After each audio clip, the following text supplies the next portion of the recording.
Hi అండి, నమస్తే అందరికీ. ఈరోజు మీకు పీడిఎఫ్ నుంచి ఎక్సెల్లోకి ఎలా కన్వర్ట్ చేసుకోవాలి, అంటే పీడిఎఫ్ డేటా ఎక్సెల్లోకి ఎలా కన్వర్ట్ చేసుకోవాలి అనేది మీకు ఇప్పుడు చూపించబోతున్నాను. అది చాలామంది ఆన్లైన్కి వెళ్ళి సాఫ్ట్వేర్ ఏదో చూసుకుని డౌన్లోడ్ కొట్టి అప్లోడ్ చేసి డౌన్లోడ్ చేసి ఇదంతా ఉంటుంది. ఏం అవసరం లేదు, సింపుల్గా మన సిస్టమ్ నుంచి మనం డైరెక్ట్గా చేసుకోవచ్చు అనమాట. జస్ట్ ముందుగా పీడిఎఫ్ ఫైల్ మీకు చూపిస్తున్నాను ఒకసారి. ఎందుకంటే పీడిఎఫ్ ఫైల్లో ఉన్న డేటా ఇది. దీన్ని మీకు ఎక్సెల్లోకి ఎలా కన్వర్ట్ చేస్తున్నాను విత్ ఇన్ ఏ మినిట్ అనేది మీరు చూడబోతున్నారు. దీన్ని క్లోజ్ చేస్తున్నాను. ముందుగా మనం దీన్నంతా ఒక క్రోమ్లోకి మాత్రం పంపించుకోవాలన్నమాట.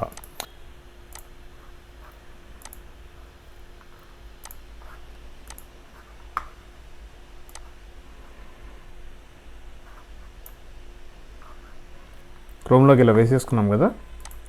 తర్వాత ఇప్పుడు మేము దీన్ని కాపీ చేసుకుంటాం. కాపీ చేసుకున్న తర్వాత ఎక్సెల్ ఫైల్ ఓపెన్ చేస్తాం. దీనిలోంచి డేటా ట్యాబ్లోకి వెళ్ళాలి. డేటా ట్యాబ్లోకి వెళ్ళిన తర్వాత గెట్ డేటా అని ఉంది కదా, దీనిలోంచి ఇది 2019 ఎక్సెల్. ప్రతి దానిలో కూడా ఆల్మోస్ట్ ఇలానే ఉంటుంది, చిన్న చిన్న మాత్రమే మార్పు ఉన్నాయి. 2019లో గెట్ డేటాకి వెళ్ళి తర్వాత from the other sources from web అని చెప్పేసి మనం సెలెక్ట్ చేసుకోవడం అయితే జరుగుతుంది. దెన్ ఇది ఓపెన్ అవుతుంది. దీనిలో మీరు ఏదైతే కాపీ చేస్తున్నారో అది ఇక్కడ పేస్ట్ చేసుకోవాలి. నేను పేస్ట్ చేసి ఓకే చేశాను. జస్ట్ ఒక 2-3 సెకండ్స్ టైం తీసుకుంటుంది. ఈ టేబుల్ ఓపెన్ అవుతుంది అనమాట. దీనిలో మనకి దీని మీద డబుల్ క్లిక్ చేసుకున్నాం. దీనిలో ఈ లాస్ట్ ఇది ఓపెన్ చేసాం. మనకి ఇదంతా టేబుల్ వచ్చేసింది ఇక్కడ. దీనిలో ఇక్కడికి వెళ్ళిన తర్వాత కాపీ ఎంటైర్ టేబుల్ అని సెలెక్ట్ చేస్తే తర్వాత క్లోజ్ చేసుకోండి. డిస్కార్డ్, ఇక్కడ కాపీ పేస్ట్ చేసుకోండి.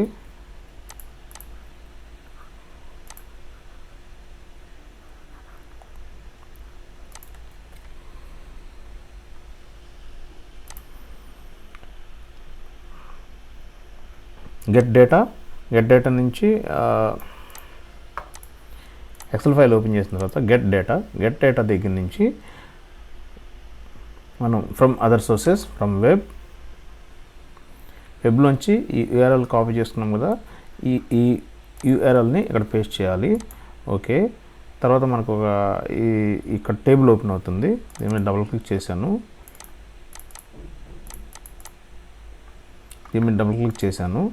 తర్వాత ఇప్పుడు మీరు దీనిలో కాపీ ఎంటైర్ టేబుల్ సెలెక్ట్ చేసుకున్నాం కదా, తర్వాత దీన్ని డిస్కార్డ్ కొట్టేయండి, ఇక్కడ పేస్ట్ చేసేయండి. డన్. ఓకే, మీకు కంట్రోల్ ఆప్షన్ కొడితే paste as a keep source formatting అని చెప్పి వస్తుంది. బట్ సోర్స్ ఫార్మాటింగ్ అవసరం లేదు, డెస్టినేషన్ ఫార్మాటింగ్ సెలెక్ట్ చేసుకోవాలి. అది అంటే ఇక్కడ ఉన్న ప్రజెంట్ మీకు ఎలా కావాలో తర్వాత మీరు దీన్ని ఫార్మాట్ చేసుకోవచ్చు. ఇలా సెలెక్ట్ చేసుకుంటే మీకు నెంబర్స్తో సహా వస్తుంది. లేదనుకుంటే ఏమైనా టెక్స్ట్లో అవుతుంది అనమాట. సో మనకు కావాల్సింది ఏంటి, పైన ఏం లేదు, మనకు